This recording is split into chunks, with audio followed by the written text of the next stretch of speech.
Hello everybody, welcome to part 1 of a two-part video review of the Apple iPhone 5 for Virgin Mobile USA.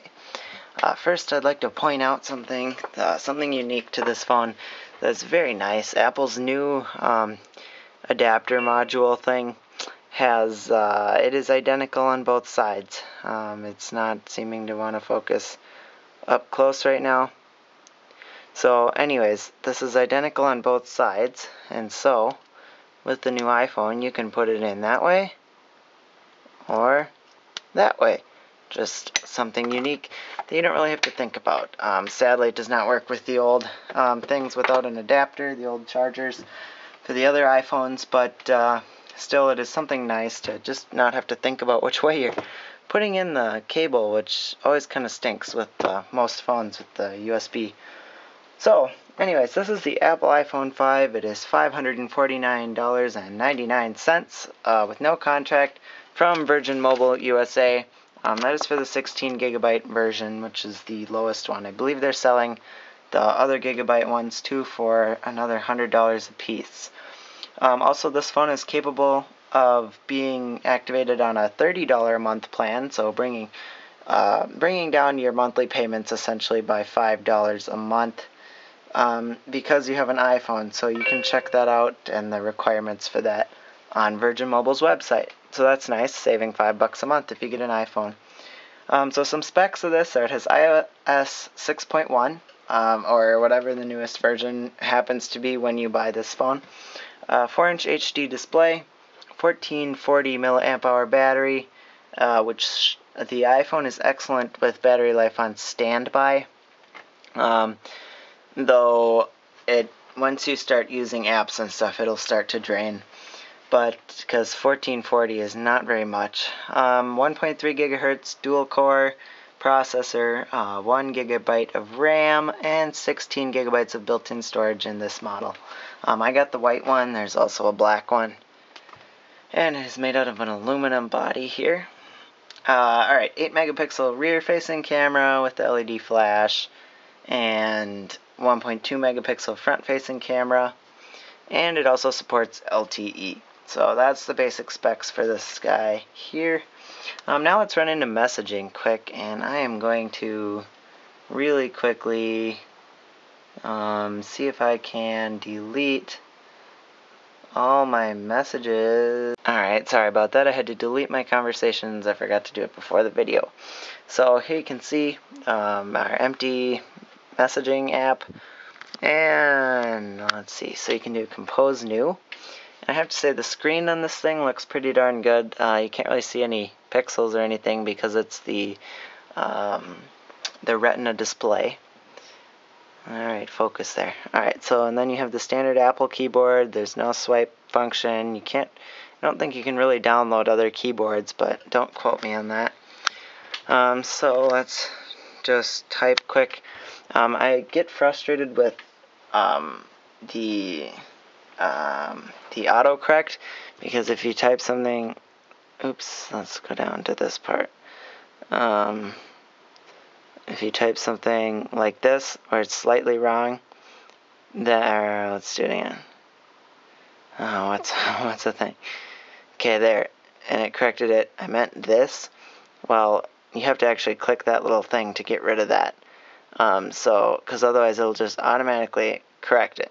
And a lot of times it's wrong. I find it easier on Android to avoid the autocorrect. So that is the deathly autocorrect for you. Also, it's kind of a scrunched keyboard with only a 4-inch screen here. And it's a very narrow screen, as you can see, tall and narrow. So when you go over here, you get a good-sized keyboard. But up here, it is a bit narrow. Speedy transitions. The quick brown fox is cool. So typing can be pretty fast. Again, not my favorite keyboard, but it's definitely not bad. And something that annoys me coming from Android is the all capitals. So when I'm trying to capitalize something, I can't really see without removing my thumb whether it's on caps or not, because the letters are always capitals on the keyboard. So just something that I noticed. Also, it's very responsive and fast, though, and the messaging app never seems to slow down with all the messages, so that's nice, and I definitely just give it overall, it's a good messaging app. Something else to note is the iPod and the iPhones. Well, the iPod is a very good music player. It's very simple, yet it does lots of, well, not a whole ton, but it's a good music player, and I like it. And so it's just nice to have the iPod thing in here on your phone. Also, let's go to the web browser. The web browser is Safari, and that is what is built in. And let's see what we've got. T-Mobile coverage. Alright, so let's go to Phone Dog. And I'm sorry that I'm on Wi-Fi, so note this is not speeds appropriate to Sprint's network, or Virgin's network here. My service plan ran out today, or yesterday, and I didn't want to renew it just to do one review because you don't really need it for the review. So, here you can see, it's very responsive and it's still loading even. That's one thing I found. The browser was incredibly responsive, incredibly quick. Pinch to zoom is really good as soon as it's done loading. Something that frustrates me is that I usually click right in here to Google stuff because that's what I'm used to doing. But you can't click in there to Google stuff, it won't work. You can do it in the search bar. So just something to get used to if you're coming from Android. So here this is all done loading. You can see how fast and responsive it is. It does not appear to have pinch to zoom anymore on here. So let's load up a different page. And here you go, you can see pinch to zoom is really fast, and it does zoom in and then clears up pretty quickly. So nothing wrong with the the pinch to zoom, and it's a very clean interface in Safari. Again, you've got your bookmarks, you've got your different tabs, and all that stuff. You can download alternate browsers for this phone, but I don't really see a need for that because Safari is pretty darn good, except the lack of flash on the iPhone is a bit difficult when it comes to ads. Well, that would be it for part 1. Please come back for part 2. I'll cover more stuff and in part 2, obviously. But thanks again for watching, and let's see, where's my little sheet thing? I am going to... Alright, there we go. So, please subscribe. It does help me a lot. And follow me on Twitter. It's @funzier1.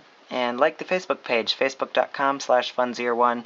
I will let you know about all different new phones and all different sorts of stuff.